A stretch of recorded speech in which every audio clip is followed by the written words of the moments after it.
नमस्कार बच्चों। Assam higher secondary education council final year course computer science and application. बच्चों, इस वीडियो में हम लोग 2024 में जो आपके बोर्ड्स के एग्ज़ाम हुए थे उसमें कंप्यूटर साइंस एंड एप्लीकेशन इस सब्जेक्ट में क्या क्या प्रश्न पूछे गए थे उन सारे प्रश्नों का हम लोग सॉल्यूशन करेंगे। सबसे पहले हम लोग क्वेश्चन पेपर को देख लेते हैं। क्वेश्चन पेपर क्या था? ये था आपका 2024 का question paper. Full marks 70, pass marks 21, time 3 hours. यहाँ पर क्वेश्चन का जो टाइप है वो देख लीजिए। नंबर है ना, क्वेश्चन है नंबर 1 कैरीज 1 मार्क्स इच। एक नंबर वाला क्वेश्चन कितना? 8 क्वेश्चन, 8 क्वेश्चन। फिर 2 नंबर वाले क्वेश्चंस कितने? 10 क्वेश्चंस। ठीक है, पूछा ज्यादा गया था लेकिन आपको एक नंबर वाला केवल 8 क्वेश्चन का आंसर देना है, 2 नंबर वाले केवल 10 क्वेश्चन का आंसर देना है, और 3 नंबर वाले केवल 9 क्वेश्चन का आंसर देना है, और 5 नंबर वाले केवल 3 क्वेश्चन का आंसर देना है। ठीक है, तो ऑप्शंस तो आपको बहुत सारे मिलते हैं। ठीक है, ऑप्शंस आपको बहुत सारा मिलता है, उनमें से सभी का सॉल्यूशन आपको करना नहीं होता है। जैसा जैसा यहाँ पर इंस्ट्रक्शन में बताया गया है वैसे वैसे आपको जो है सॉल्यूशन करना है। तो आइए क्वेश्चंस को हम लोग आगे देखते हैं। यहाँ पर देखिए, आपका जो टाइप 1 है उसको हम लोग यहाँ पर देखते हैं। ये टाइप 1 है। Answer any 8 from the following. ठीक है, केवल 8 है ना, 8 क्वेश्चन का आपको आंसर देना है और एक एक मार्क्स वाला है। पहला क्वेश्चन देखिए, बड़ा आसान है। एक लाइन में इसका आपको आंसर लिखना है, व्हाट इज C++। दूसरा है व्हाट इज एन ऑब्जेक्ट। तीसरा है व्हाट इज क्लास। अगला है व्हाट इज इनहेरिटेंस। फिर है व्हाट इज कंक्रीट क्लास। फिर है व्हाट आर डेटा मेंबर। फिर है आपका what is a data structure.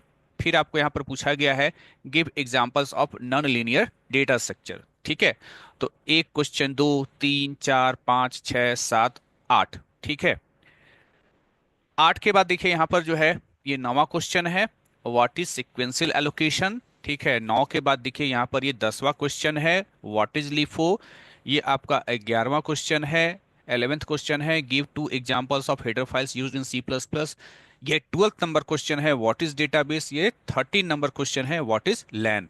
ठीक है, तो 13 क्वेश्चंस पूछा गया है, इसमें से केवल आपको 8 क्वेश्चन का आंसर देना है, तो बड़ा आसान है। अब हम लोग बात करते हैं 2 मार्क्स वाले क्वेश्चन। ठीक है, यहाँ पर कह रहा है एनी 10 फ्रॉम द फॉलोइंग, केवल 10 का आपको आंसर देना है। पहला क्या है? Define polymorphism. दूसरा क्वेश्चन है state the advantages of object oriented programming. तीसरा क्वेश्चन है define member function.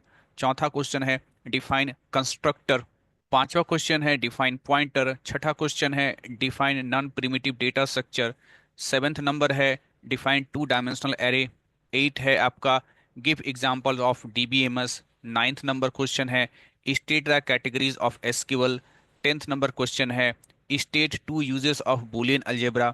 11th number है what is use of truth table. 12th number में है what is POS in Boolean algebra. 13 number question है what is bandwidth. ठीक है, 13 के बाद आ जाइए यहाँ पर 14 नंबर क्वेश्चन है व्हाट इज FTP। FTP क्या होता है? तो टोटल नंबर ऑफ क्वेश्चन यहाँ पर 14 है। 14 में से केवल क्या देना है आपको? केवल 10 का आंसर देना है। ठीक है, 14 में से केवल 10 का आपको आंसर देना है। अब आते हैं क्वेश्चन का टाइप नंबर 3। यहाँ पर कह रहा है any 9 from the following.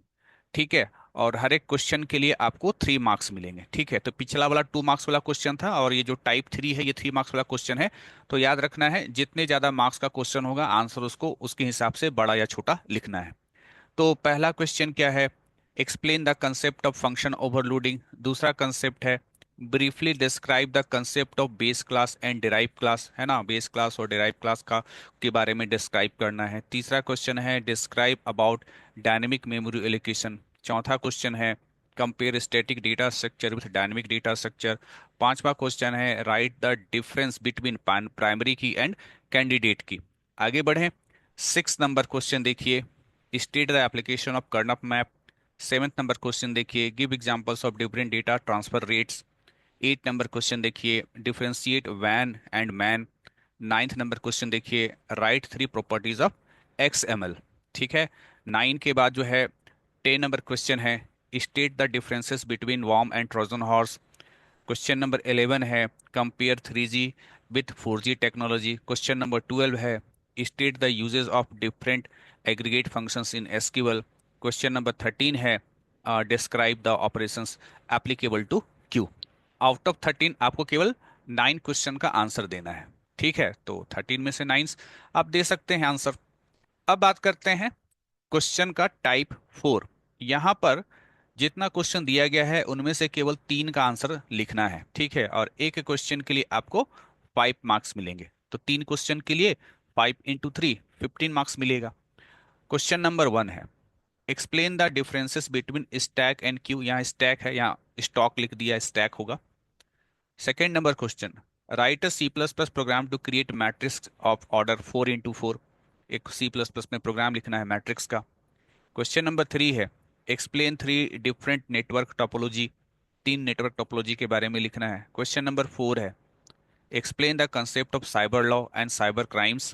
Question number 5 है state De Morgan's law and explain the application of it. फिर आपका क्वेश्चन नंबर 6 है explain the advantages of C plus plus programming language over other programming languages. तो 6 क्वेश्चंस है, इसमें से केवल आपको 3 का आंसर लिखना है। ठीक है, तो आइए अब हम लोग इसका सॉल्यूशन देखते हैं।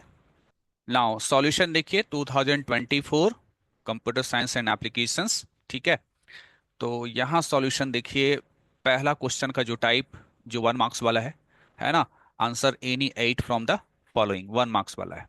सबसे पहले आपसे पूछा है what is C plus plus. C plus plus क्या है, तो इसका आंसर होगा C plus plus is general purpose high level and object oriented programming language. Question number 2 है व्हाट इज एन ऑब्जेक्ट। ये क्वेश्चन जो है 2023 में भी आया था और 2024 में भी आया है। ठीक है, तो ऑब्जेक्ट क्या है? An object is identifiable entity with some characteristics and behaviour. Object एक आइडेंटिफिएबल यानी एक पहचाने योग्य चीज होता है जिसका अपना कुछ कैरेक्टरिस्टिक्स होता है और अपना कुछ बिहेवियर होता है। क्वेश्चन नंबर सी है व्हाट इज क्लास। ये भी आपका 2023 में भी आया था। ठीक है, तो देखिए क्वेश्चन रिपीट होता है, 2023 में भी ये 2 क्वेश्चन आया, 2024 में भी ये दोनों क्वेश्चन आया। ठीक है, तो क्वेश्चन बैंक जिन बच्चे का तैयारी बिल्कुल भी नहीं है कंप्यूटर साइंस में, क्वेश्चन बैंक को जो है अच्छे से पढ़ करके जाइए। ठीक है, आपको आपका एग्जाम को लेकर डर खत्म हो जाएगा। तो व्हाट इज क्लास, क्लास क्या है? A class in C plus plus is a user defined data types. C plus plus में क्लास जो होता है वो यूजर डिफाइंड डेटा टाइप होता है that groups data and functions together, जो डेटा और फंक्शंस को आपस में ग्रुप करता है। Question number D what is inheritance. ये भी 2023 में आ चुका है। इसका जो डेफिनेशन है वो छोटा सा 1 नंबर के लिए आप ये लिख सकते हैं the capability of a class to derive properties and characteristics from another class is called inheritance. है ना, क्लास का वो कैपेबिलिटी, क्लास का वो क्षमता जिसमें हम लोग किसी दूसरे क्लास से उसके प्रॉपर्टीज और कैरेक्टरिस्टिक्स को लेते हैं। ठीक है, इस कैपेबिलिटी को हम लोग इनहेरिटेंस कहते हैं। Question number E what is concrete class. ये भी 2023 में क्वेश्चन पूछ चुका है। इसका answer a class that has complete implementation for all of its methods. एक ऐसा क्लास जिसके सभी मेथड, मेथड मतलब होता है फंक्शन, एक ऐसा क्लास जिसके सभी फंक्शन का कंप्लीट इम्प्लीमेंटेशन है, यानी सारे फंक्शंस को डिफाइन किया जा चुका है and therefore be instantiated into object, और जिसका ऑब्जेक्ट बनाया जा सके। ठीक है, जिसका ऑब्जेक्ट बने, वैसे क्लास को हम लोग कंक्रीट क्लास कहते हैं। नेक्स्ट क्वेश्चन है what is data member. Important question है। ठीक है, 2023 में नहीं आया था, इसको 2025 में मान लीजिए। डेटा मेंबर किसको कहते हैं? In C plus plus a data member is a variable that belongs to a class. C plus plus में डेटा मेंबर वेरिएबल होता है जो किसी क्लास से संबंध रखता है ना, जिसका संबंध क्लास से होता है। It is also known as member variable और इंस्टांस वेरिएबल। इसको हम लोग मेंबर वेरिएबल या फिर इंस्टांस वेरिएबल भी कहते हैं। नेक्स्ट क्वेश्चन है what is data structure. Data structure किसे कहते हैं? A data structure is a way of organising and storing data in our computer system. हम अपने कंप्यूटर सिस्टम में, ठीक है, डेटा को ऑर्गेनाइज कर सकें, उसको ऑर्गेनाइज करके स्टोर कर सकें, इसके लिए एक तरीका होता है। तो डेटा स्ट्रक्चर एक तरीका होता है जिसकी मदद से हम अपने डेटा को ऑर्गेनाइज कर सकते हैं और स्टोर कर सकते हैं अपने कंप्यूटर सिस्टम में। H number question give example of non linear data structure. Non linear data structure का एग्जांपल बताइए। तो इसका आंसर लिखा हुआ है ट्रीज एंड ग्राफ्स। ठीक है, trees and graphs are examples of non linear data structure. Question number I है, what is sequential allocation. Sequential allocation क्या होता है? तो यहाँ पर इसका आंसर देखिए, sequential allocation in C plus plus is a way. C plus plus में सिक्वेंशियल एलोकेशन एक तरीका होता है to store elements in consecutive memory locations. ठीक है, लगातार मेमोरी लोकेशंस में एलिमेंट को स्टोर करना, यही कहलाता है सिक्वेंशियल एलोकेशन, जिसका एग्जांपल है आपका एरे। एरे का जो एलोकेशन होता है ना, वो सिक्वेंशियल होता है। Question number J, what is LIFO. ठीक है, सबसे पहले तो लीफो का full form last in first out. Last in first out यानी LIFO refers to a method for organizing and managing a data structure in which the last item added is the first one to be removed। LIFO जो है वो data structure का, है ना, या data structure में data को organise और मैनेज करने का एक तरीका है। ठीक है, LIFO क्या है? किसी डेटा स्ट्रक्चर में डेटा को ऑर्गेनाइज और मैनेज करने का एक तरीका है, जिसमें होता ये है कि सबसे आखिर में जो डेटा उसमें उस डेटा स्ट्रक्चर में डाला जाता है या स्टोर किया जाता है, और जब हम लोग को डेटा निकालने की बारी आती है तो सबसे पहले वही डेटा आपका निकलता भी है। यानी सबसे लास्ट में जो डेटा डाला गया डेटा स्ट्रक्चर में, सबसे पहले वही डेटा निकलेगा भी। ठीक है, क्वेश्चन नंबर के, give two example of header files used in C plus plus. C plus plus में इस्तेमाल किए जाने वाले दो हेडर फाइल्स का नाम लिखिए। बड़ा आसान सा क्वेश्चन है। टू एग्जाम्पल, है ना, टू एग्जाम्पल किसका? हेडर फाइल्स का, जिसका इस्तेमाल हम लोग सी प्लस प्लस में करते हैं। तो टू एग्जाम्पल ऑफ, यहाँ ऑफ लिख सकते हैं। Two examples of header file use in C plus plus are IO stream dot H and string dot H. इसके अलावा और भी बहुत सारे हेडर फाइल है, मैथ डॉट एच है, ठीक है, IO मैनिप डॉट एच है, बहुत सारा है। फिलहाल आई स्ट्रीम और स्ट्रिंग, ठीक है, ये दोनों आप लिख लेना। Question number L, what is database. Database क्या होता है?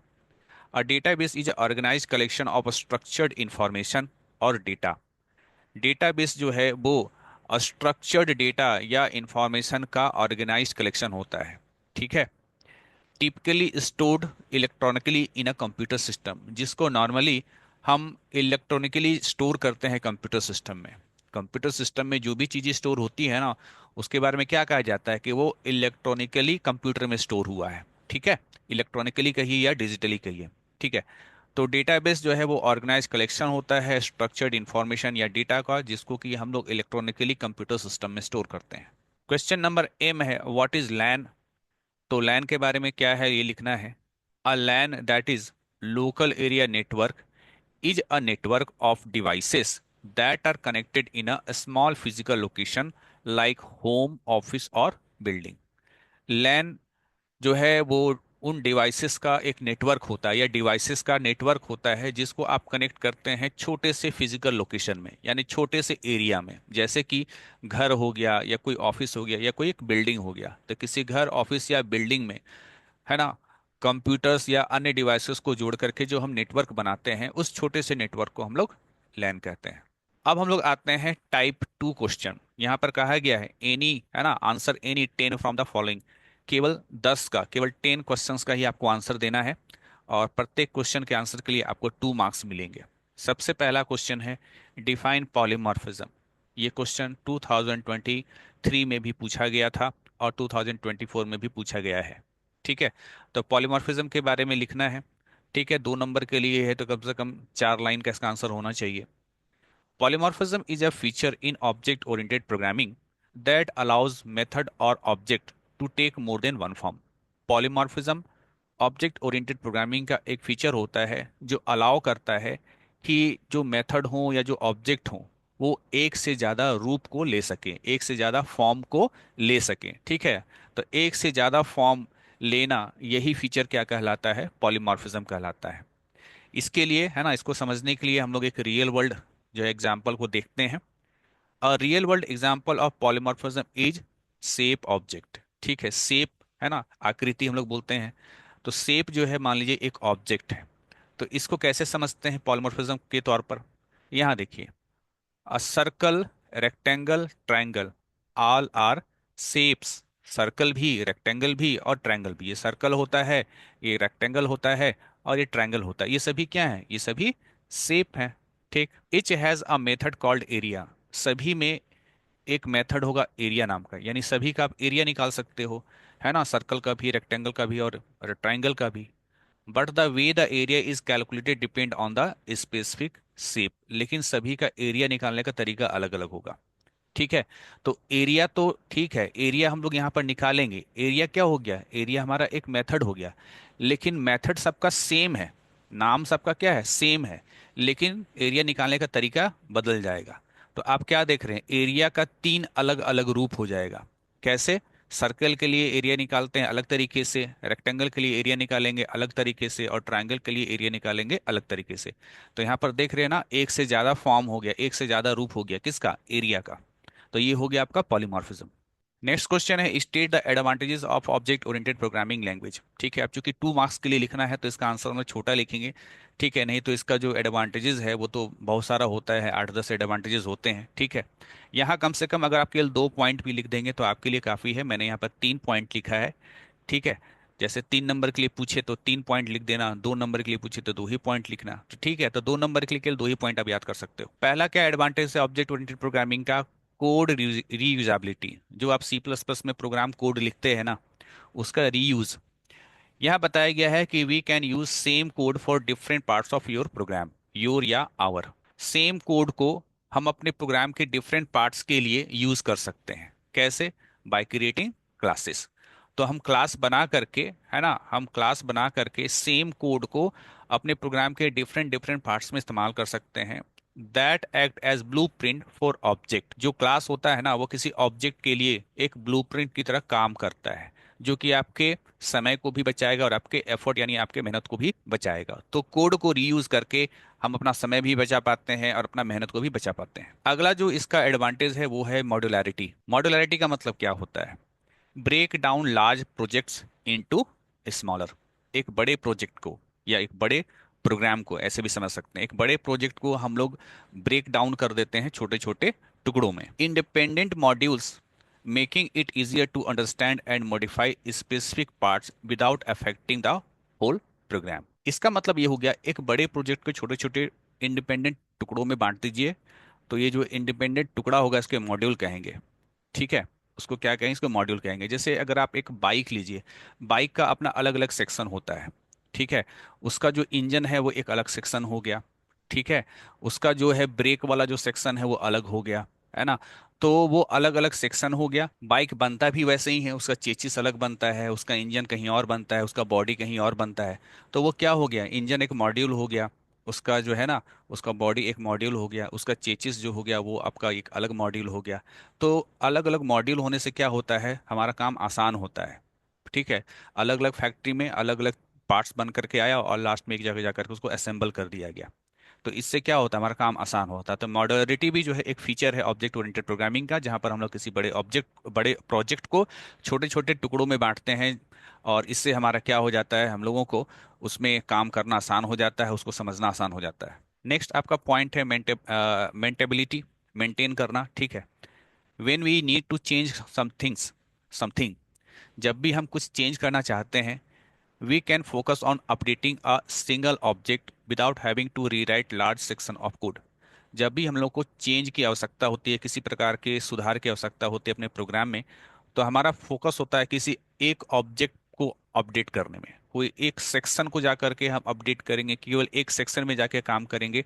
ऐसा नहीं है कि हम लोग को पूरा का पूरा कोड लिखना पड़े, है ना, पूरा का पूरा जो C++ का कोड है ना, उसको पूरा लिखना पड़े। नहीं, हम लोग को एक छोटा सा सेक्शन जहां पर मुझको चेंज करने की आवश्यकता है मैं वहां पर चेंज करूंगा। ये होता है मेंटेबिलिटी। नेक्स्ट क्वेश्चन है डिफाइन मेंबर फंक्शन। ये भी क्वेश्चन जो है 2023 में आ चुका है। मेंबर फंक्शन के बारे में बताना है, तो इसका संबंध क्लास से है। A member function is a function that is declared as a member of a class. Member function एक फंक्शन होता है जिसको क्लास के मेंबर के रूप में डिक्लेयर किया जाता है। ये अभी आपको मैं कोड के माध्यम से भी समझा दूंगा। It is declared inside the class in any of the visibility modes that is public, private and protected.